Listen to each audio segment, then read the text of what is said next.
This podcast is brought to you by the Washington State Department of Health. As we continue to listen, learn, and grow, we are amplifying Black voices and perspectives in an effort to start a new COVID-19 vaccine conversation. We're sharing stories intended to help us navigate this unprecedented time together and to co-create solutions in support of the Black community. Hear these stories at weconsiderwa.org.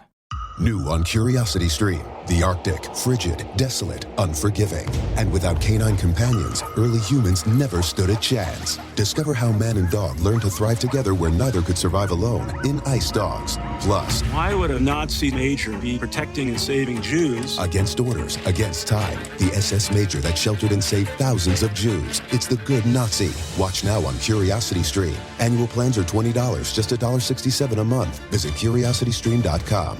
Hey, this is BJ. Thanks for listening to our show's podcast. If you're a fan of all things geeky, you should check out my other podcast, BJ Shea's Geek Nation. We have new episodes every day, and you can check it out at bjgeeknation.com. Your home is going into foreclosure and you feel like a financial wreck. You don't know where to turn for accurate information. I'm bankruptcy attorney Travis Gagne. Let's talk about some legal options. If we work quickly, we can propose a plan to save your home, modify the loan, or in many cases even eliminate your second mortgage. The consultation is free. I've helped hundreds of people just like you make informed decisions about whether to save their home or exit it on a reasonable, organized timeline. The chapter you choose sets the tone for the next chapter of your life. Please contact me today at choosetherightchapter.com. That's choosetherightchapter.com. 99.9 KISW, the Rock of Seattle. All right, it's time. Let's play B-Migs. It's time to play the game. Yeah. Everybody scream his name. B-Migs, don't be a loser.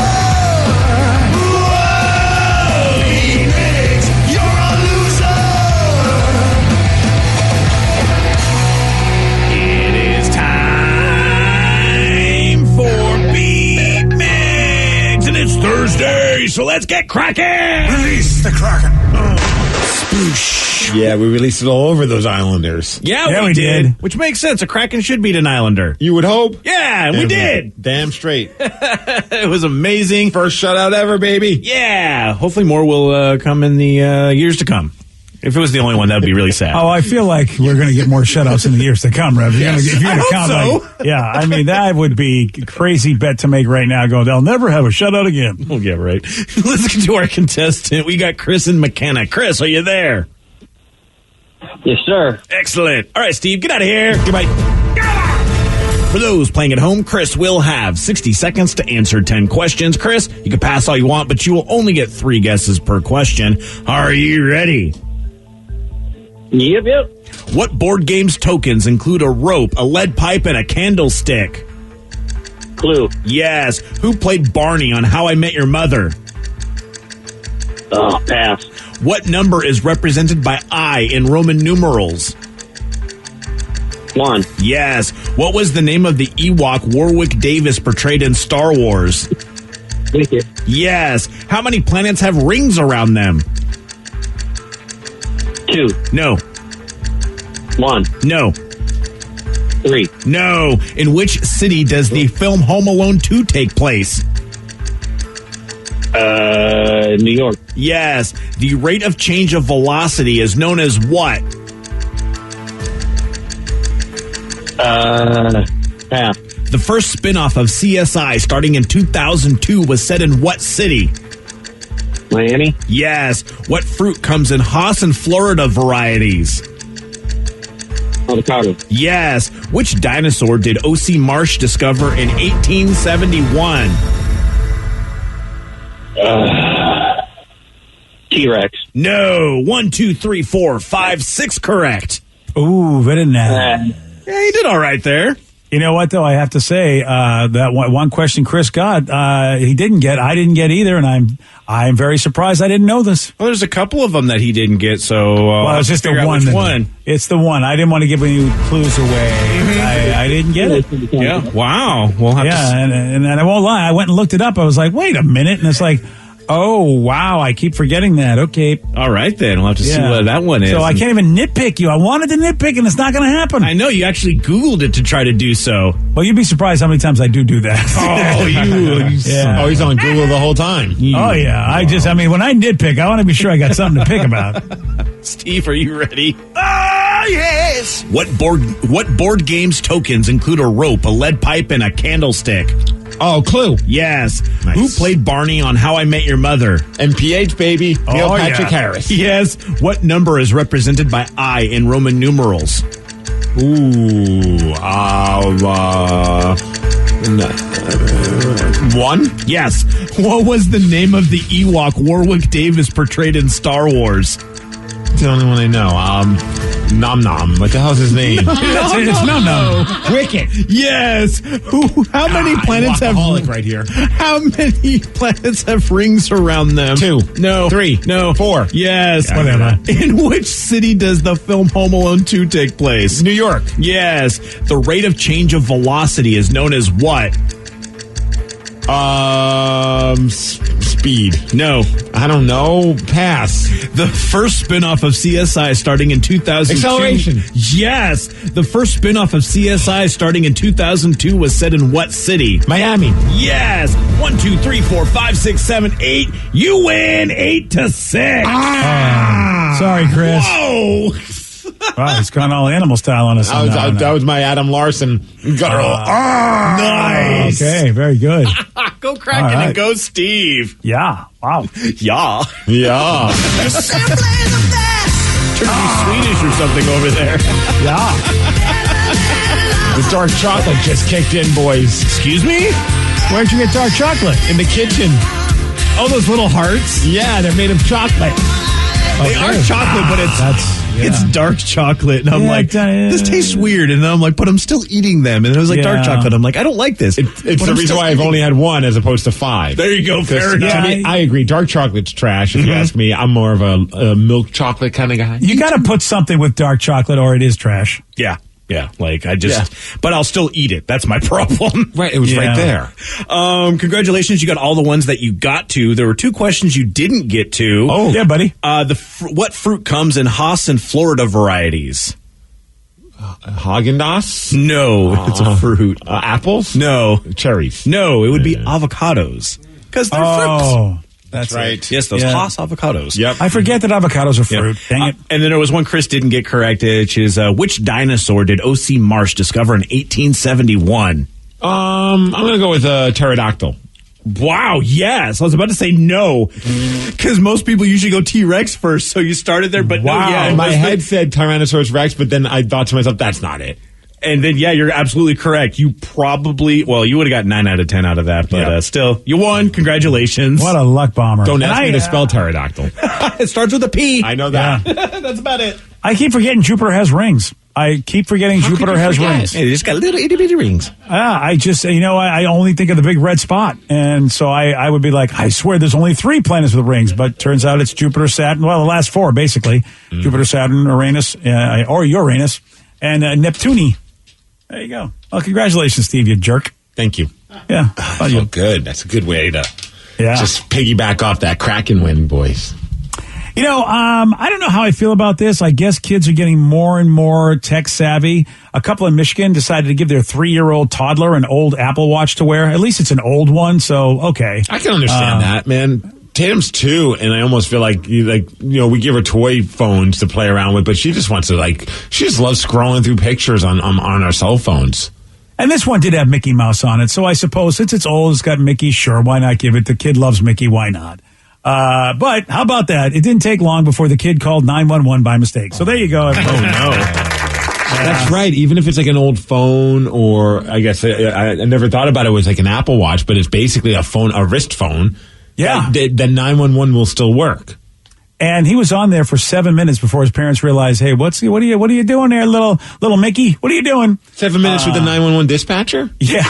He found the right dispatcher. Yeah, he did. They said they didn't know it could still make calls. Here they are talking about it. It was like one of the original series watches.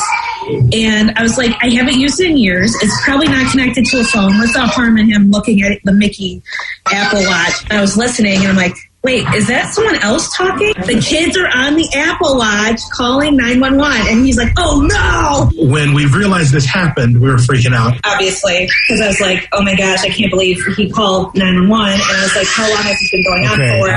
And are they on the way here? I'm calling 911. I sincerely apologize. Can you see? Sorry. I'm sorry. Oh, he apologized. Yeah, okay. Took a break from his screaming fit. Yes. Yeah. Jeez. I mean, that was the only moment where I was like, kid, I'm just going to get rid of you. But, Why do babies just scream all the time? Oh, bro. Because it's fun. We talked about it on the Megacast yesterday. You can hear the full episode at Odyssey's on the app and all that.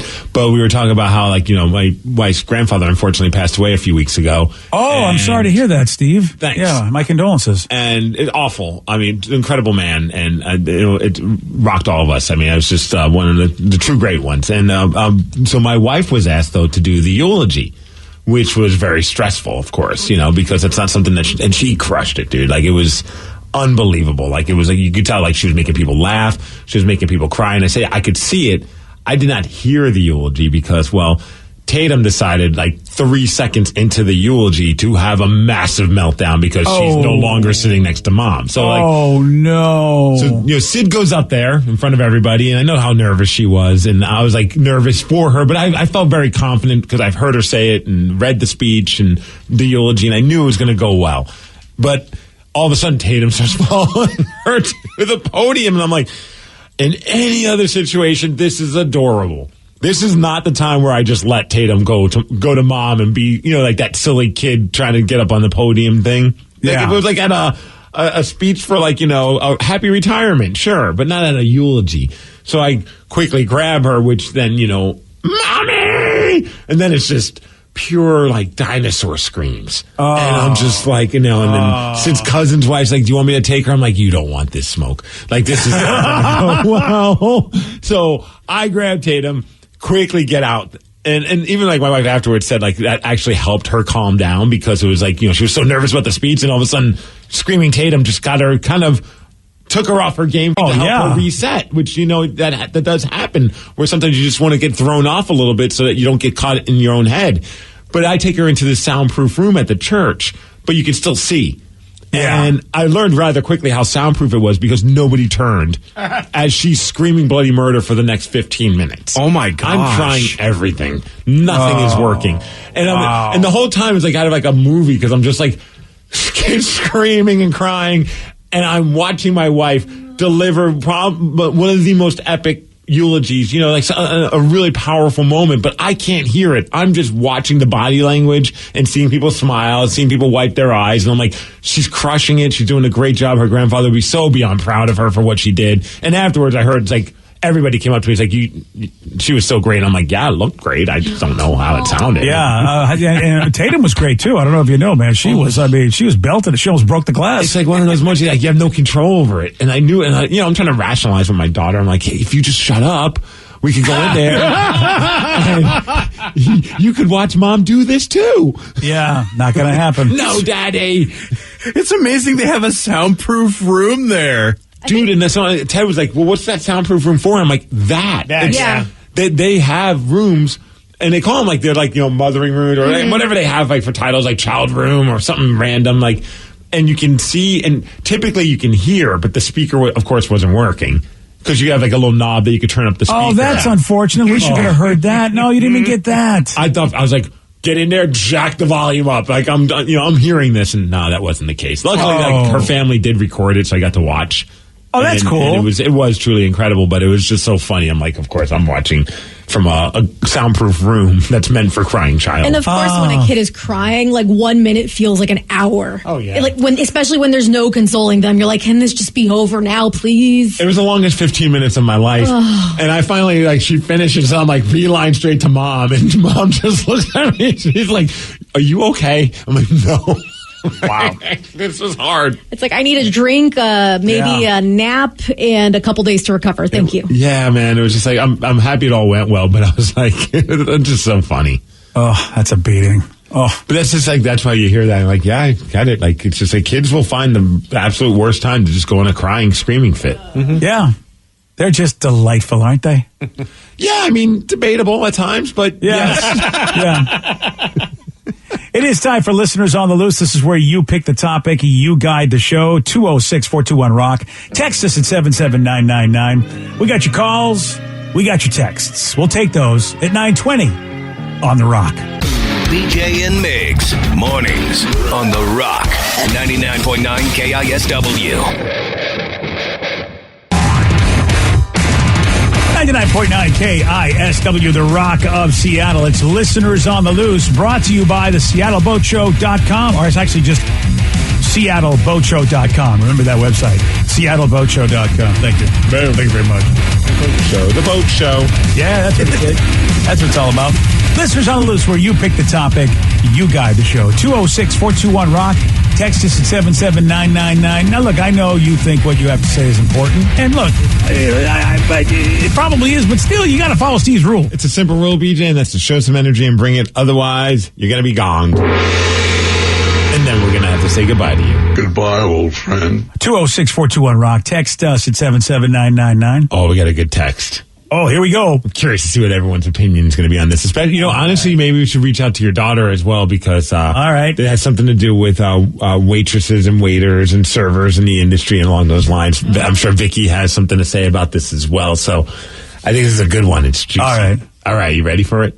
Okay, here, Sarah's in the room. Here we go. All right, this text just came in. It says, a group of friends and I, we went out for dinner last weekend, and the ordering got a little out of control, and the bill ran up pretty high. We all agreed to split the bill, but even my part of the bill was still right around $175. I knew tipping was going to push me to an uncomfortable limit on my credit card, and I didn't have my debit card with me, and I also didn't have any cash. I did, however, have a Fred Meyer gift card that I got from my parents this Christmas, and I knew there was about $50 on it. So I left the gift card as a tip and said, there's about $50 on here. Sorry, it's all I have. Thank you. And then I left. When I told my friends yesterday on the group chat, they all said that I was a D word, and I should have just asked them to spot him or spot me. Now I feel like a gigantic D word. Am I? I feel like, yeah, you could have asked your friends to spot you first. The idea that you just lone wolf this with this idea. Look, if that's all you had, then at least you're thinking of it.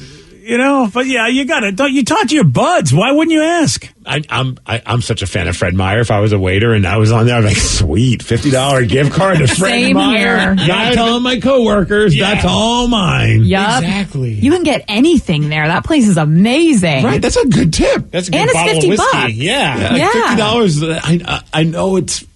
Your friends are probably right. You should have hit them up and money wise, but. I don't know. I'd be pretty okay with that. It's not like a random gift card to like Yankee Candle or somewhere I'm not going to need.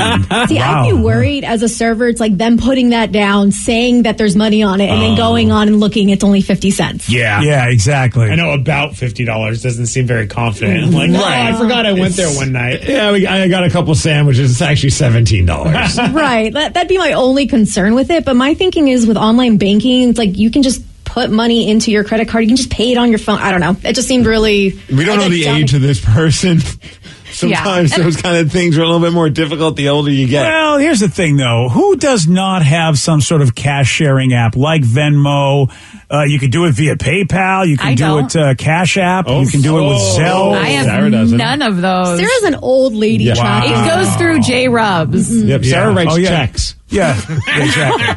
I still get checks. I would write checks if people would accept them still. You're very much like your mother. But J-Rubs, I know, has the Cash App because he and I have exchanged cash back and forth. Somebody, if you're going to go out and be a big boy, I think you got to get one of those apps because then you never, ever, you never don't have access to money to pay somebody. Because it takes it right out of your bank account. I was kicking and screaming for the longest. I'm not getting Venmo. I'm not getting this. And then I got to that point where one point all of our buddies were like, okay, let's all chip in. I'm like, okay, can I send you via PayPal? And they're all like, they looked at me like I said, can I write you a check? I was like, okay, I gotta get Venmo. Yeah, you do. I think my only concern with this whole thing for the waitress is like when I worked at a restaurant, the way we would cash out our tips to the bar or to the hostess is we take our sales of drinks and then we would divide it by a certain number and a percentage of that would go to the bartenders. So I'd maybe even have to like dip in and like give them extra money that I may not have because I just have a gift card. I would just say straight, I'm like, you gotta give me a gift card. It doesn't work. or something. I just said pick it up. But either way, like he didn't tip me, that son of a bitch. But I had to tip them that certain amount, unfortunately. Oh, really? So even if you don't get tipped, if you get stiffed by a whole bunch of tables, you still have to pay for the drink people? You're supposed to. It's on your sales. You tip on your sales, not on your. So what if you got no tips that night? Why do you have to give money out of your pocket to them if nobody tipped you?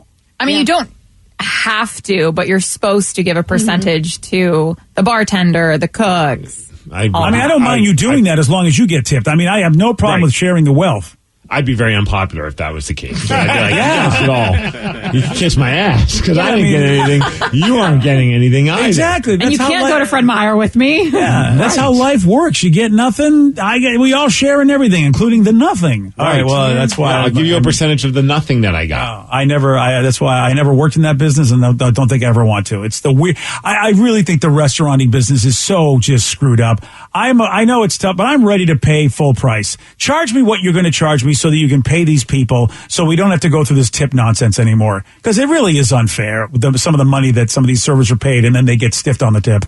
Yeah, I'm trying to think of the whole, I mean, I would just say, hey, I would just pay my buddies back. If I didn't have enough money for a tip, hey, guys, can you cover the tip? Especially if they're friends. Mm-hmm. I feel like that might be an awkward conversation, though. Really? No. Yeah, I mean, depending on how close these friends a radio are not. show. I mean, it seems like he's okay with it. And that he left them a gift card, so that's even more awkward. Yeah, I guess eventually he did tell them. But being like, hey, I don't have enough. I'm spending $175 on this meal, and yet I don't have enough to tip. Can you guys... But at that point, you already he kind of said we ordered too much, and it was we weren't expecting that. So at that point, I would be like, hey guys, I was prepared to drop $75, but we add another 100 to that. Yeah, I need some help. Yeah, I mean, he shouldn't have split the bill in the first place. See, my problem, and I know I'm okay boomer and all over the place. My problem is there's something going on where this person doesn't feel comfortable enough to ask for help, whether it's social awkwardness or a lone wolf problem. With dudes, I think it's one of the two. Either I'm the lone wolf, I don't need anybody's help, or I'm socially awkward. And now I've had a situation recently where social awkwardness has reared its ugly head and somebody didn't inform me of something because they were afraid to. And it's like, if you just let me know ahead of time, I could have planned for this change. But instead, you were so I didn't want to tell you. And it's like, so if I didn't ask, you would never have told me. That's really rude because it's ruined my whole day. I know that you got stuff that comes up, but when they blame social awkwardness for basically being an a-hole and not communicating and messing up your day, I'm like, no, you got to grow some big boy pants. You've got to face life because you're ruining other stuff for people when you don't. Like, for instance, not telling everybody you don't have money. You got to be close enough with somebody to be able to do that and go, hey, can you spot me? I'll get you later, rather than make somebody else's life, awkward. I hate that. Also, social awkwardness is just, you got to figure that out to some degree in your life. I've been in situations where the experience at the restaurant got a little crazy and we ordered way more food or drinks or whatever, but I'm still aware in my head of where we're at financially on this. And I know, okay, I got to shut it down at this point. I can't get another cheesecake. You know what I mean? Or something along those lines. You should still have that in the back of your mind. Yeah, if he was my friend, I would go, you're an economic failure that you don't know how to manage these situations. You need to be better at this. And this is why he says nothing and gives Fred Meyer gift cards. Yeah. After this, I would tell him. It's like, dude, you got to be better than this because, who knows what could go wrong with a gift card. And like Vicky said, you go, what the hell is this? You just don't know. And that, come on, especially if someone's worked hard serving you, you got to be better than that. You really do. Yeah, all you got to do is saying, hey, borrow from your friends and pay your friends back. That's simple as that. Totally. Well, he could go back and redeem himself. He should go back to that restaurant, speak to the waiter, demand his Fred Meyer gift card back, and then give the money. You know what? I don't think that would be bad. How cool would that be, Vicky? If even if you weren't working that, no, that's not cool. Demand the gift card back. The gift card is hers now. Yeah. All right. What if I give? What if she already spent it? All right, give me whatever's left on the gift card. No questions asked. Here's $2.17 back. Enjoy. Half a bottle of tequila. This is what I spent it on. Welcome to a more awkward conversation. Let me borrow the socks that you bought with this and the sushi roll. The bra, the panties, you can get whatever. anything at Fred Meyer. You can. You know what? You make a good point, though, at least, that you could even go up to the person and say, look, man, I don't have any cash right now. I'm coming back tomorrow to give you a tip. I'm sorry, but I just don't have, but I will come back tomorrow. Now, look, you may not believe the person, but when they show up the next day, which this you have to follow through, how cool is that? I mean, Vicky, Sarah, wouldn't you be like, hey, dude, that's really cool. Happened? I not to my face. Like, I would believe them if they, like, I'd be more up to believing them, I should say. If they came up to me and said, look, I forgot my whatever, I'll come back, I'd be like, okay, sure. But usually people who know they're not going to come back are going to write a little note on your receipt, like, oh, ran out of money, sorry, only had enough for this, and then walk out without looking at you. Yeah, I've had that done before. Okay. But what if he goes back and just says, hey, I'm the guy who left the gift card. Here's also the actual tip. I'm sorry. Enjoy the gift card, but here's the tip. Oh, that's over. Oh, hell yeah. You can have my number, too, at that point. Yeah. Someone did that. I mean, if I was a single woman still, but wow. yeah. Oh, yeah. Wow. Where were women like you when I was just trying to figure life out? Here's a gift card. Here's some cash. I didn't have any money. That was my problem. Okay. Wow. All right. Well, you know what? Congratulations. I think we've solved it. We've solved the case. I don't know if we really have, but hey. No, we really have. Yeah, we haven't. You pick the topic. You guide the show. It is Listeners on the Loose. 206-421-ROCK. Text us at 77999. We got more of your calls, more of your texts. We'll take those at 9:34. BJ and Migs, mornings on The Rock, 99.9 KISW. This podcast is brought to you by the Washington State Department of Health. As we continue to listen, learn, and grow, we are amplifying Black voices and perspectives in an effort to start a new COVID-19 vaccine conversation. We're sharing stories intended to help us navigate this unprecedented time together and to co-create solutions in support of the Black community. Hear these stories at weconsiderwa.org.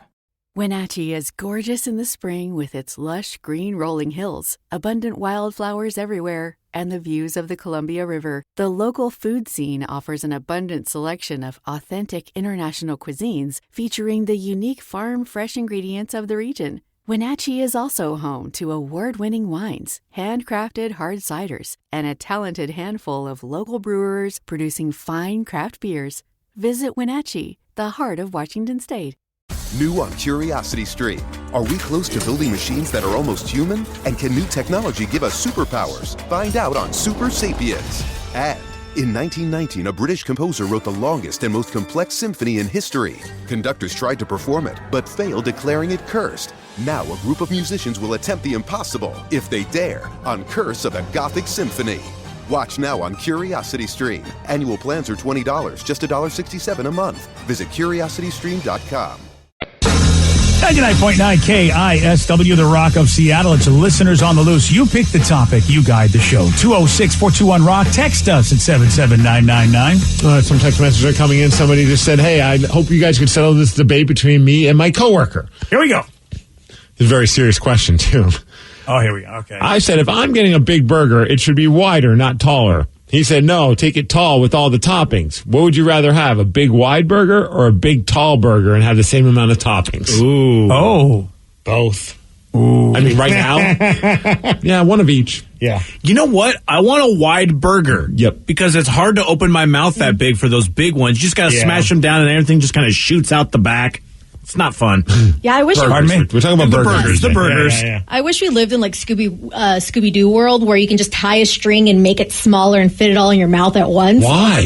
Because then I could chew it and not have to go Wow. and then it Okay. just all spills out. It's a hell of an impression. I want my right there. burger to last as long as humanly possible, so Yeah. I'm thinking wider so I could just kind of nibble around it and then eventually get to being done with it. Nibble, nibble, nibble, nibble. Yeah, I think I can't disagree with wider for Rev's reason and your reason too and Vicky's reason too, which is basically you want to be able to take mouthfuls. I don't want the whole thing in my mouth at once, but I want to be able to take a nice bite without breaking my jaw. Which those giant burgers are just like, how do I do this? Yeah, they look good, but it's one of those things when you actually like are going to. It's like I kind of have to deconstruct this to make it work. Mm-hmm. Another reason why I love a deluxe, man. It's the right size.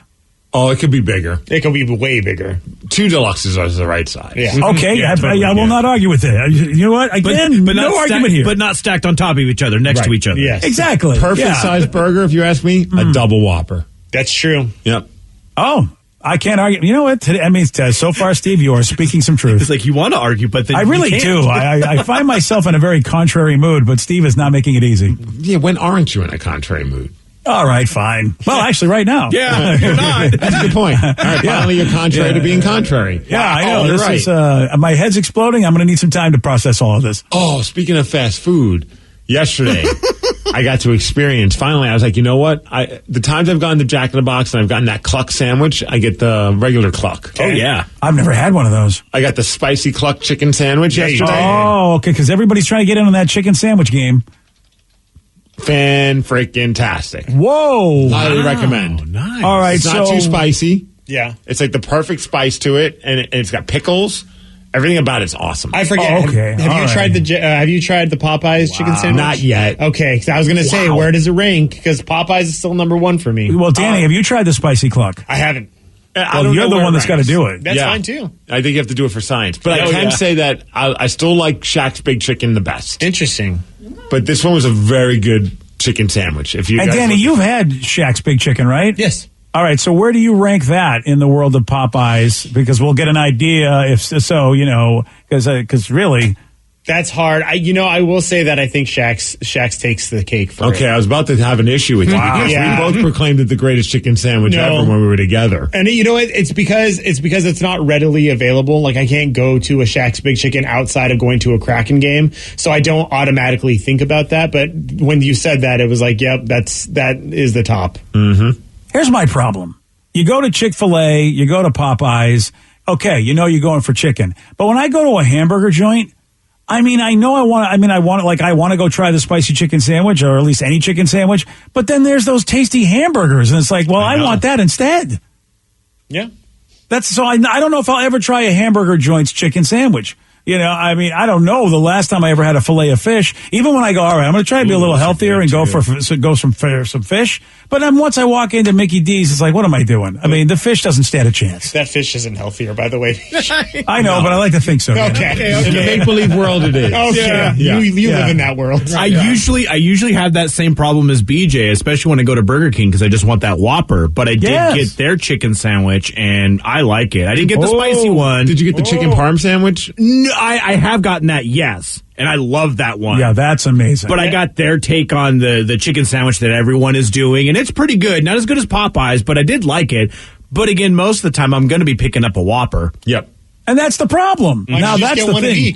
With Burger King, Danny, you're absolutely right. But then I don't want anything but the chicken parm. You got this boy who was raised in an Italian family. Are you kidding me? I'm going to get chicken parm every time. What can I say? I like chicken parm. But then again, I can't pass on a burger, so I usually double dip when I go to Burger King. Oh, I haven't been there in a long time. Yeah, you guys got to cut this out. Today's the day, man. I got to be good. Dang it. The only thing. who? Yeah, it's February. January resolutions are over. Yep. I don't want to. You succeeded. You should treat yourself. No, I have to. Here's the thing. I got to do something to lose weight, and I don't want to be the old guy always complaining about hurting myself, but I'm at physical therapy and I hurt myself. Now, physical therapy is where you're supposed to heal from hurting yourself. Somehow I hurt myself at physical therapy. So we'll fix that. I'm on the DL again. So spicy cluck sandwich. Yep, that will fix it. That will fix it? Oh, thanks, Steve. Probably. Yep. Here's a guy, by the way, who is leading quite the life when it comes to eating the right thing and working out, and you're still sending me down the wrong path. You're a very evil man. I expect this from Danny. Yesterday I had a chicken cluck sandwich. Yeah, but Steve, you can treat yourself. Most of the time you're doing the right thing. Plus, you go to the gym a lot. I don't do anything like that. Okay, at all. fair. Yeah, See, BJ, start professional wrestling. There you go. And then you can have all the chicken sandwiches you want. I told you I'm the guy that got hurt in the healing center. I don't think I need to start professional wrestling. That could be your gimmick, man. Like you're like the unbreakable BJ Shea. But yet you break all of the time. Yes. Yeah, I'm Mr. Glass. I'm the Mr. Glass wrestler. Yes. Okay, you're just great. about to hit your finisher and you roll your ankle. Okay. But you land on the guy and got the win. That'd be great. All right, I'll get back to you on this. All right. I'm not going to hold my breath. Yeah, no. Oh, really? You think you have a chance, huh? All right. So today I've had both the cluck sandwich from Jack in the Box, a close second behind Popeye's chicken sandwich. Oh, a close second is pretty good. Because, look, frankly, I wouldn't expect Jack in the Box to be in that competition because they just provide everything, which, but to be a close second, that means they've done their work. Jack in the Box does some good stuff. I was about to say, even though they throw everything against the wall and see what sticks, and it seems like they just keep everything on the menu. Yeah. I've never had anything there that I'm like, wow, they should probably drop that. That's that's kind of our go-to. Like, usually people's go-to is McDonald's or Burger King. Jack in the Box is one of our go-to, like, hey, let's be bad. I love those two tacos. That's the problem, is that they're right by where I train when I go wrestling training on Wednesday nights. It's like the Jack in the Box is like 2 blocks away. So I'm like telling myself, "Oh, be good." And then I'm like, "No, I haven't tried the chicken plug, spicy one yet." Maybe how can you? It's hard. It's very difficult, especially when you work out. You feel like, look, I mean, I get something for doing this grueling work, don't I? This is my reward. Yeah, that's it. Congratulations, buddy. Good for you. Hey, someone said it's no secret that BJ is a big fan of nude beaches. What is it about them that keeps him coming back? What? That was a text that we just got. I want to know what goes through a person's mind. It's so random. I went to a nude beach probably 15 years ago. That is the last time I've been to one. I think we've been to the nude beach the same amount of times. Yeah, but it's once. No secret that BJ likes him, Rev. Well, it's it's no secret I like him. Who doesn't like a nude beach? If you're especially when you're the ugliest guy on the beach, you have the greatest time. Because maybe you're self-conscious. Someone might not like it. Oh no, I wasn't a huge fan, but I mean, there's so much beauty around me. There's no one's going to be looking at me. See, it's no secret that Rev didn't like the nude beach. Mm-hmm. Oh, really? You felt self-conscious? I love that text. It's no secret BJ's a big fan of nude beaches. What is it about them that keeps him coming back? The camaraderie. What is it? Okay, everyone's naked. I've been there once, but why did I want to go there? Because there were going to be naked women there, and I thought, let me check this out. That's the answer.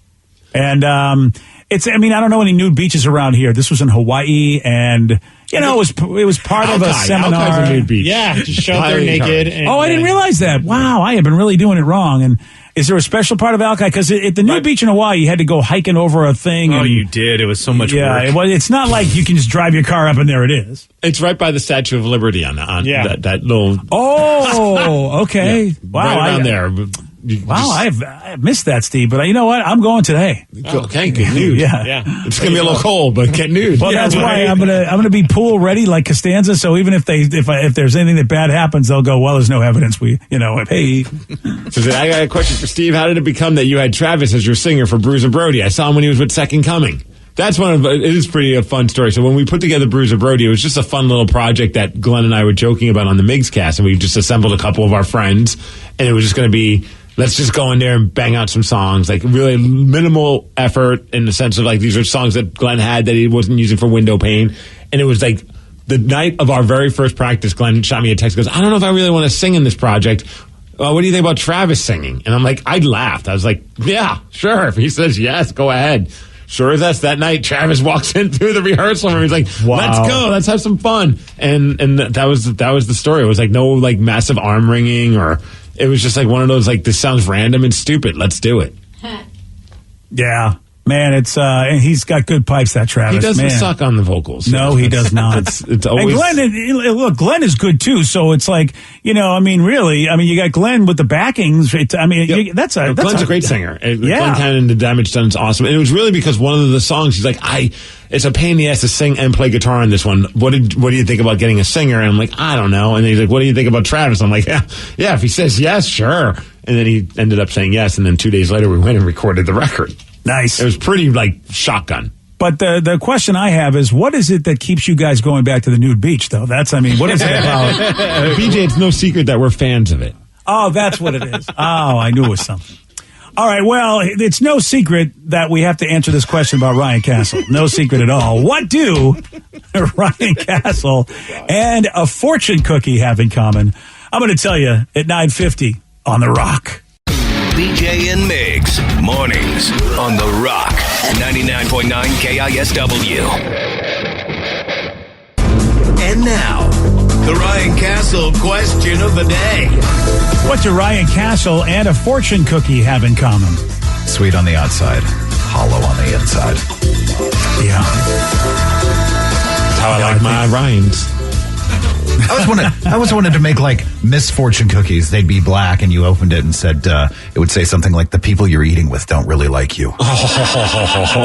Dude, that's an award-winning idea. That's my right $1 million idea. No matter how hard you try, you will accomplish nothing in your life. Exactly. Everyone knows you're a fraud. Love this plan, and all the lottery numbers are the same number, so there's no way they can win. Exactly. They're all 69, dude. Yeah. Your life won't get much better than this. So I'll tell you this, man, they always put those winning numbers, they go, hey, here's your winning lottery numbers in a fortune cookie, and you go, whatever. Well, one dude said, you know what, I'm going to play these. He was at a restaurant in Charlotte, North Carolina, and was like, let's just do it. 60-year-old dude, disabled veteran, 32 years in the military. He plays the numbers in his fortune cookie, and then does this little double investment. He gets to basically spend an extra $1 to double his money. He ended up winning $4 million Good for off him. of those numbers on the fortune cookie. Wow. Little known fact, too, Charlotte, a hub of great Asian cuisine. I did not know that.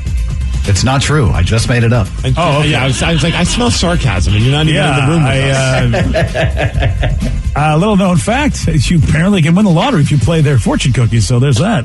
Good on them. You know what? You can win the music lottery because Ryan Castle's got a 12-pack next. BJ and Migs play of the day. What is that one thing that your parents always brag about when it comes to you? Sarah, you may be confused, but this is not what you brag about your parents. I know you have many things to brag about me. However, there's actually only one that comes to mind, and that is when I got a letter of academic achievement from Barack Obama. I just recently did this again. Me! Wow. Me, everyone. I got a letter from when the president was the president of my big brain. That's just how white folks will do you. BJ and Migs, mornings on The Rock, 99.9 KISW. Today's podcast was brought to you by Travis Gagne, bankruptcy attorney. Here's another question from a listener. If I file for bankruptcy, do I have to appear in court? That makes me nervous. Going to court is never something that's easy to do. However, when you file bankruptcy, you usually only have to attend one hearing at the courthouse. Of course, I'll be there with you. And when you go to court, it's not before the judge. It's actually with the trustee or the trustee's attorney. One of the things that's critical in a bankruptcy is that you give your attorney and the court all of your information. You list all of your assets and all of your creditors. That's what we're trading for your discharge, is your true and honest disclosure of your assets and liabilities. And so the court hearing is just usually about a 5-minute deal where you show up and reaffirm and swear that all the information you've given the court and your attorney is correct. Thanks, Travis. If you have more questions about bankruptcy, you can reach out to Travis anytime at ChooseTheRightChapter.com. That's ChooseTheRightChapter.com. Thanks for listening. This podcast is brought to you by the Washington State Department of Health. As we continue to listen, learn, and grow, we are amplifying Black voices and perspectives in an effort to start a new COVID-19 vaccine conversation. We're sharing stories intended to help us navigate this unprecedented time together and to co-create solutions in support of the Black community. Hear these stories at WeConsiderWA.org.